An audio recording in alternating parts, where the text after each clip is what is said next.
Assalamualaikum warahmatullahi wabarakatuh. Bismillah, alhamdulillah, wassalatu wassalamu ala rasulillah Sayyidina Muhammad ibn Abdillahi wa ala alihi wa ashabihi wa man tabi'ahu wa wala amma ba'du. Saudara-saudara sekalian, ada pertanyaan kepada saya berkaitan dengan hukum menggunakan jimat ya. Ini penting saya jawab karena ada yang serius juga akibat dari menggunakan jimat itu. Beberapa TKI yang bekerja di Timur Tengah saat itu kedapatan membawa jimat.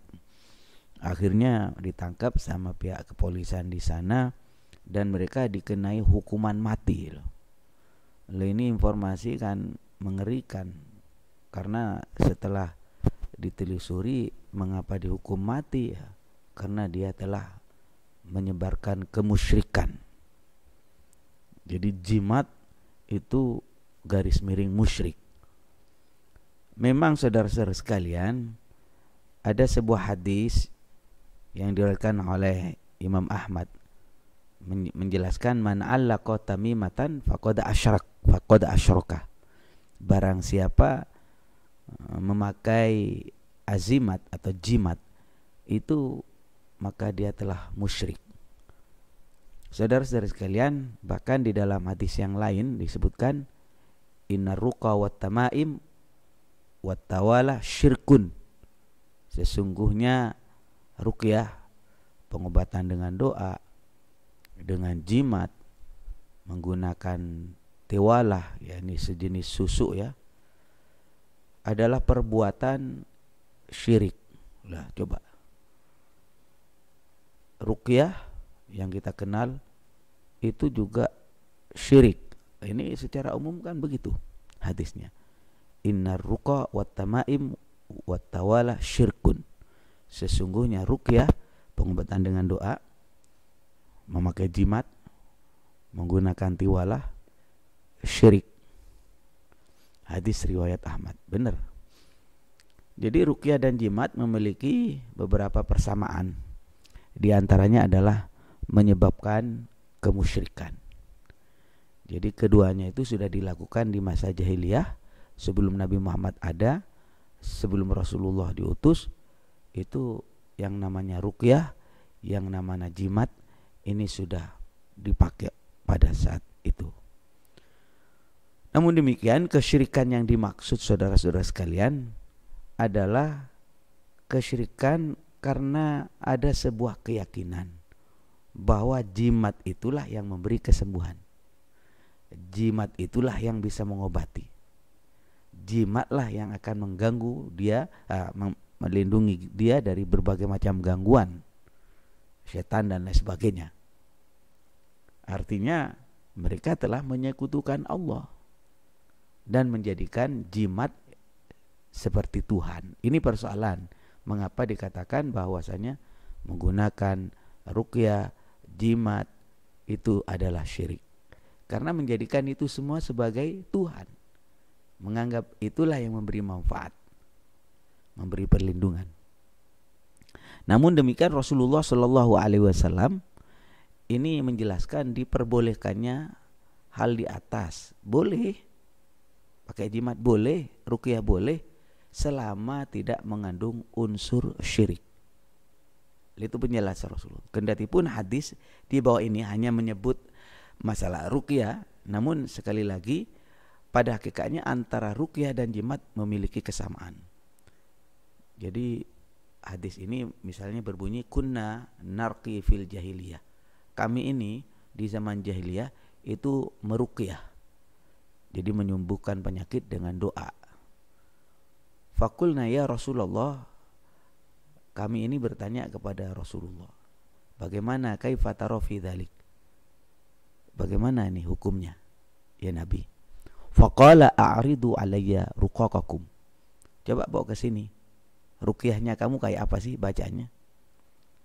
Rasulullah menegaskan la ba'sa birruqa ma lam yakun fihi syirkun.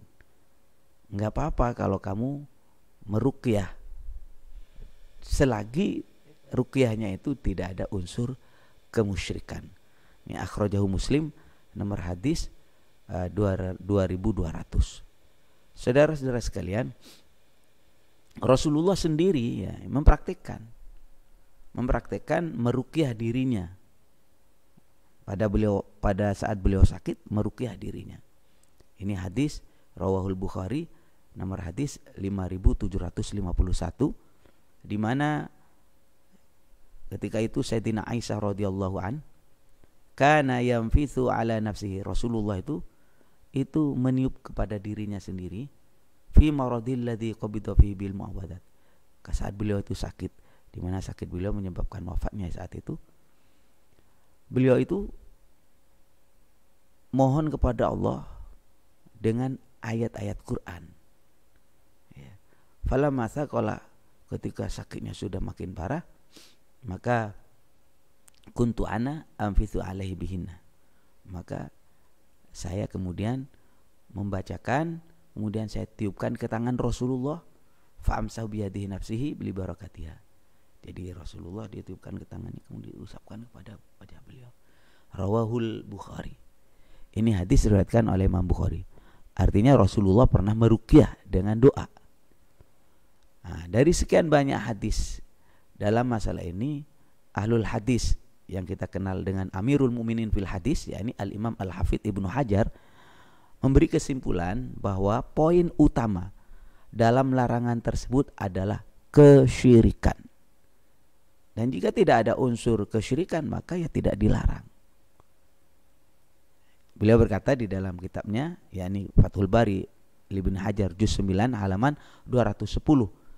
Hadza kulluhu fi ta'liqit tamaim wa ghairiha mimma laysa fihi Qur'anun wa nahwuhu. Fa amma fihi dzikrullahi fala nahya fihi fa innahu innama yuj'alu littabarruk bihi wa ta'awud bi asma'ihi wa dzikrihi. Jadi hukum dilarangnya mengalungkan jimat dalam hadis yang tadi disebutkan itu adalah mimma laisa fi Qur'anun, kalau memang di dalamnya tidak ada Quran atau doa-doa yang mengandung asma Allah. Fa amma ma fihi dzikrullah, kalau kita menggunakan ruqyah atau jimat di mana di dalamnya ada zikrullah, menyebut nama Allah, fala nahya fihi, tidak ada larangan di dalamnya. Fa innahu innama yuj'alu litabarruk bihi, bacaan itu atau tulisan itu dipakai, digunakan untuk mengambil barokah, memohon perlindungan dengan nama Allah, dengan berzikir kepada Allah, baik itu dibaca maupun ditulis. Ini saudara-saudara sekalian. Jadi kesimpulannya bagaimana Pak Kiai? Jimat ya lihat dulu isinya, kalau mengandung Quran tidak apa-apa, mengandung asma Allah tidak apa-apa.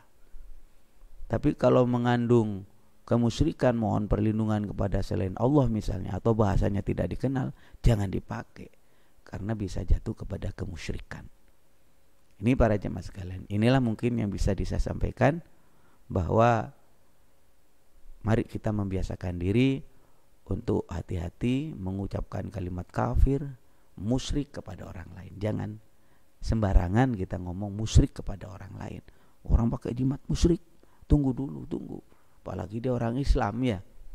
Orang Islam itu apabila dia melakukan sesuatu kalimat atau ucapan atau gerakan atau memakai atribut yang seakan-akan 99% sudah mengandung kemusyrikan atau kekafiran, tinggal 1% saja seakan-akan dia itu masih tidak kafir, itu tetap mari kita husnudzon. Satu itu kita hukumi, apa? Dia masih muslim, dia tidak kafir. Jadi man sadara anhu ma yahtamilu al-kufra min tis'atin wa tis'ina wajahan wa yahtamilul iman min wajhin nahmil amrahu alal iman. Kalau ada seorang yang 99% sudah kelakuannya kafir, sepertinya begitu, tinggal 1% masih iman, ya kita tetap mengatakan dia iman, kalau memang basicnya, dasarnya itu memang dia orang Islam.